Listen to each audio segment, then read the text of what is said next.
ভগবান শ্রীকৃষ্ণ ও ইন্দ্রদেবের যুদ্ধ কেন হয়েছিল, কে জিতেছিল, পুরাণ অনুযায়ী সম্পূর্ণ জ্ঞান আজকে আমরা জানব। হিন্দু পুরাণে ভগবান শ্রীকৃষ্ণের জীবন বহু লীলার উল্লেখ আছে। তার মধ্যে অন্যতম হল গোবর্ধন পূজা এবং তার ফলস্বরূপ শ্রীকৃষ্ণ ও ইন্দ্রদেবের সংঘর্ষ, যাকে অনেকে ইন্দ্র অভিযান ভঙ্গলীলা বলে থাকেন। এই ঘটনাটি মূলত শ্রী ভগবত পুরাণ, বিষ্ণু পুরাণ ও বিভিন্ন লোককথার বিস্তীর্ণভাবে বর্ণিত হয়েছে। সংঘর্ষের মূল কারণ গিরিরাজ গোবর্ধনের মহত্ব।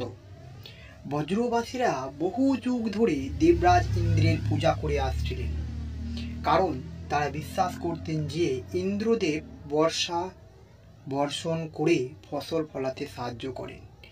কৃষ্ণ ভগবান ছোটবেলা থেকে মানুষকে যুক্তিবাদী হতে শেখাতেন। তিনি গোকুলবাসীদের বলতেন, প্রকৃতিপক্ষে বৃষ্টি আছে প্রকৃতির নিয়ম, ইন্দ্রকে রাগানোর জন্য পরিশ্রম করে মানুষ বেঁচে থাকে। গিরিরাজ গোবর্ধন গরু, মাটি, ঘাস ও জল সরবরাহ করে জনজীবনকে সমর্থন করে। তাই ভগবান কৃষ্ণ প্রস্তাব করলেন যে ইন্দ্র পূজার পরিবর্তে গোবর্ধন পূজা করা উচিত, কারণ গোবর্ধন আসল অন্নদাতা। গোকুলবাসীরা কৃষ্ণের পরামর্শে ইন্দ্র পূজা বন্ধ করে গোবর্ধন পূজা শুরু করলেন। এতে ইন্দ্রদেব প্রবলভাবে রাগান্বিত হন। ইন্দ্রের ক্রোধ ও গোকুলের ধ্বংসের প্রচেষ্টা শুরু হলো। ইন্দ্রদেব ভাবলেন, এই সাধারণ গড়ের মানুষেরা আমাকে সম্মান না করে এক পাহাড়কে পুজো করছেন, নিশ্চয়ই তারা উদ্বিগ্ন হয়ে গেছেন, তাদের শাস্তি দেওয়া উচিত। এই জন্য তিনি ভগবান শ্রীকৃষ্ণের লীলা থেকে মুগ্ধ হতে পারেননি। তিনি বুঝতে পারেননি যে এই যে শুরু করেছিল তার মধ্যে কী লীলা রয়েছে। অভিমান ও ক্রোধে অন্ধ হয়ে ইন্দ্র মেঘনাদ, দূষণী মেঘ, তীব্র ঝড় বৃষ্টি ও প্রলয়ের ঘূর্ণিঝড় পাঠালেন গোকুলকে ধ্বংস করতে। বৃষ্টি এত প্রবল ছিল যে ঘর বাড়ি ভাসতে লাগলো। গরু, গাধা, পশু পাখি আতঙ্কে ছুটাছুটি শুরু করলো। শিশু ও বৃদ্ধেরা ভয়ে মৃত্যুর মুখে দাঁড়িয়ে পড়ল।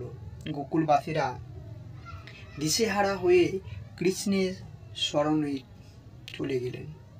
ভগবান কৃষ্ণের লীলা 7 দিন ধরে গোবর্ধন পর্বতকে ধারণ করলেন। তিনি দেখালেন যে গোবর্ধন পর্বত কিভাবে সকলকে রক্ষা করে। ভগবান কৃষ্ণ তখন সকলকে আশ্বাসও করে বললেন, ভয় পেও না, আমি আছি, তোমাদের কাউকে কিছু হতে দেব না। এরপর তিনি এক আঙুলে গোবর্ধন পর্বত তুলে ধরলেন। গোকুলবাসীরা সেই পর্বতের নিচে আশ্রয় নিলেন। গরু, মানুষ, পশু পাখি সকলেই কৃষ্ণ রক্ষা করলেন। 7 দিন ধরে অবিরাম বৃষ্টি, 7 দিন ধরে কৃষ্ণের তর্তনীয় উঠে থাকা পর্বত, 7 দিন ধরে আনন্দে ভরে থাকা গোকুলবাসী। ইন্দ্র বুঝলেন, এই যে তো সাধারণ গোপাল বালক নয়, এ হলেন সর্বশক্তিমান পরমেশ্বর, কারণ তার যে বজ্রের আঘাত সে ভগবান ছাড়া কেউ ধরে রাখতে পারবে না। ইন্দ্রের আত্মসমর্পণ ও কৃষ্ণের মহিমার প্রকাশও ঘটল। ইন্দ্রদেব অনুভব করলেন তিনি এক মারাত্মক ভুল করেছেন। তিনি স্বর্গ থেকে নেমে এসে কৃষ্ণের কাছে ক্ষমা প্রার্থনা করলেন। ইন্দ্রদেব বললেন, হে কৃষ্ণ, আমি আপনার প্রকৃত রূপ চিনতে পারিনি, অভিমানে অন্ধ হয়ে ভুল করেছি, আমাকে ক্ষমা করুন। কৃষ্ণ তাকে ক্ষমা করে বললেন, অহংকার দেবতার সবচেয়ে বড় শত্রু, মানুষকে রক্ষা করাই ঈশ্বরের কাজ। কে জিতেছিলেন এই সংঘর্ষের মধ্যে?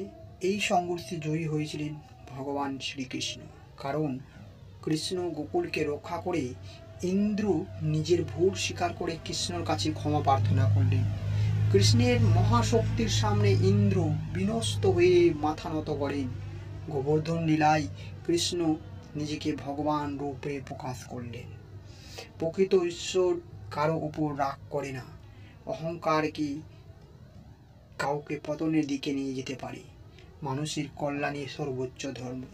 নানা রকম জ্ঞান ভগবান শ্রীকৃষ্ণ ইন্দ্রকে দিলেন এবং নিজের সাক্ষাৎ রূপ প্রকাশ করলেন। এই লীলার পর থেকেই কৃষ্ণের দেবত্ব সকলের কাছে স্পষ্ট হয়ে ওঠে। পুরাণে বলা হয়েছে কৃষ্ণ ও ইন্দ্রের যুদ্ধ আসলে অহংকার ভঙ্গের লীলা।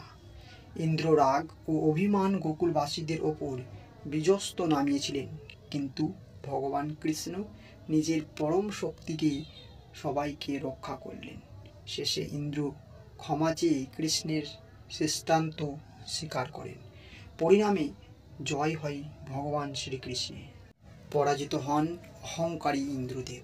এখান থেকে আমাদেরকে শিখতে হবে ভগবান শ্রীকৃষ্ণ যা করে মঙ্গলের জন্যই করে। হরে কৃষ্ণ কৃষ্ণ কৃষ্ণ কৃষ্ণ হরে হরে। জয় সনাতন ধর্মের জয়।